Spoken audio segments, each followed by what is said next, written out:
Equilibrium जो है वो दो तरह का होता है। इक्विलिब्रियम दो तरह का होता है। एक होता है ट्रांसलेशनल इक्विलिब्रियम,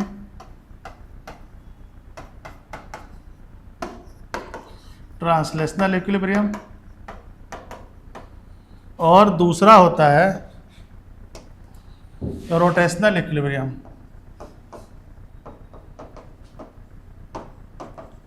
दूसरा होता है रोटेशनल इक्विलिब्रियम। अब ध्यान से सुनते जाना। कोई भी बोलेगा बॉडी अगर इक्विलिब्रियम में है तो ये दोनों इक्विलिब्रियम एक साथ सेटिस्फाई करना चाहिए। अगर कोई बॉडी ट्रांसलेशनल इक्विलिब्रियम में हो और रोटेशनल इक्विलिब्रियम में नहीं हो तो हम उसको इक्विलिब्रियम में नहीं बोल सकते। या अगर कोई रोटेशनल इक्विलिब्रियम में हो, ट्रांसलेशनल इक्विलिब्रियम में ना हो तो हम उसको इक्विलिब्रियम में नहीं बोल सकते। दोनों कंडीशन एक साथ सेटिस्फाई होना चाहिए, पहला पॉइंट। अब बात ये आया कि ये दोनों इक्विलिब्रियम है क्या। तो इक्विलिब्रियम का मतलब होता है, ट्रांसलेशनल इक्विलिब्रियम का मतलब होता है net force equal to zero. अगर किसी भी सिस्टम पे नेट फोर्स जीरो हो तो वो ट्रांसलेशनल इक्विलिब्रियम में है, इक्विलिब्रियम में नहीं है, ट्रांसलेशनल इक्विलिब्रियम में है। इस चैप्टर में बुक में ये वाला वर्ड यूज नहीं करेगा, वो सिर्फ इक्विलिब्रियम लिख देगा। तो तुम समझ जाना वो ट्रांसलेशनल इक्विलिब्रियम ही बोल रहा है, क्योंकि अभी रोटेशनल तो पढ़ाई हुआ नहीं है, इसलिए उसकी चर्चा ही नहीं है। या संयोग से जो क्वेश्चन दिया रहेगा वो रोटेशनल इक्विलिब्रियम में रहेगा, बट तुमको पता नहीं है रोटेशनल इक्विलिब्रियम क्या होता है, बट वो रहेगा रोटेशनल इक्विलिब्रियम में भी, तभी वो फुल टाइम इक्विलिब्रियम में रह सकता है। लेकिन अभी तुम उसकी चर्चा छोड़ दो, हम उसका हिंट दे रहे हैं, उसको पूरा पढ़ना है रोटेशनल मैकेनिक्स में। तो अभी इक्विलिब्रियम का मतलब तुमको ये समझना है कि कोई पार्टिकल जो है वो ट्रांसलेशनल इक्विलिब्रियम में है। नेट फोर्स जीरो का मतलब, अब दो ऑप्शन है। नेट फोर्स जीरो का मतलब एक्सेलरेशन जीरो, मतलब या तो वेलोसिटी कांस्टेंट होगा या जीरो होगा। ये दोनों इक्विलिब्रियम का केस है। इक्विलिब्रियम दो तरह का होता है ट्रांसलेशनल इक्विलिब्रियम, एक डायनेमिक इक्विलिब्रियम, एक स्टैटिक इक्विलिब्रियम। डायनेमिक का मतलब कांस्टेंट स्पीड से मूव करेगा, तो डायनेमिक इक्विलिब्रियम में है। स्टैटिक इक्विलिब्रियम मतलब कंप्लीट रेस्ट में है, तो क्या है, स्टैटिक इक्विलिब्रियम में। सिमिलरली रोटेशनल इक्विलिब्रियम के लिए क्या लिखते हैं, तो नेट टॉर्क।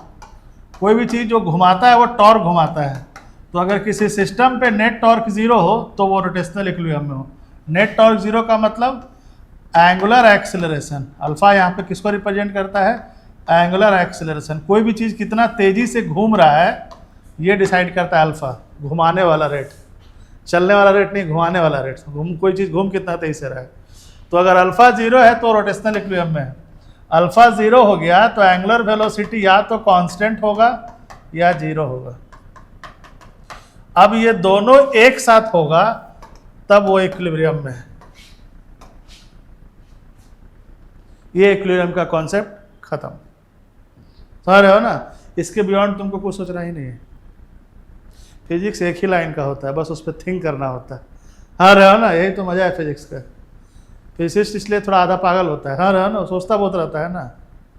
ठीक है, तो ये जो है बस इसी में इक्विलिब्रियम खत्म। इसके अलावा तुमको कुछ सोचना ही नहीं है। कभी भी इक्विलिब्रियम करना है तो तुमको ये दोनों जीरो दिखा देना है, अगर है तो इक्विलिब्रियम में। नोट कर लो। अभी अल्फा और ओमेगा क्या होता है हम नहीं बताए हैं, बताएंगे, इसको आगे देखेंगे हम लोग। को एनालाइज दो तरीका से करते हैं हम लोग। इक्विलिब्रियम का एनालिसिस हम लोग दो तरीका से करते हैं। एक तो on the basis of force, वही बोल रहे थे अभी, on the basis of force, जो हम लोग अभी पहले देख चुके, वो फोर्स के बेस पे। दूसरा एनर्जी के बेस पे। ये बड़ा इंटरेस्टिंग है। एनर्जी के बेस पे इक्विलिब्रियम तीन तरह का होता है। ठीक है, एक को हम लोग बोलते हैं न्यूट्रल इक्विलिब्रियम। न्यूट्रल इक्विलिब्रियम, ये सब क्वेश्चन में लिखा रहेगा स्टेटमेंट। एक को बोलते हैं स्टेबल इक्विलिब्रियम,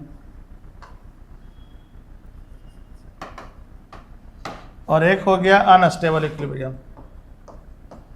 ये 3 तरह का इक्विलिब्रियम होता है on the basis of energy.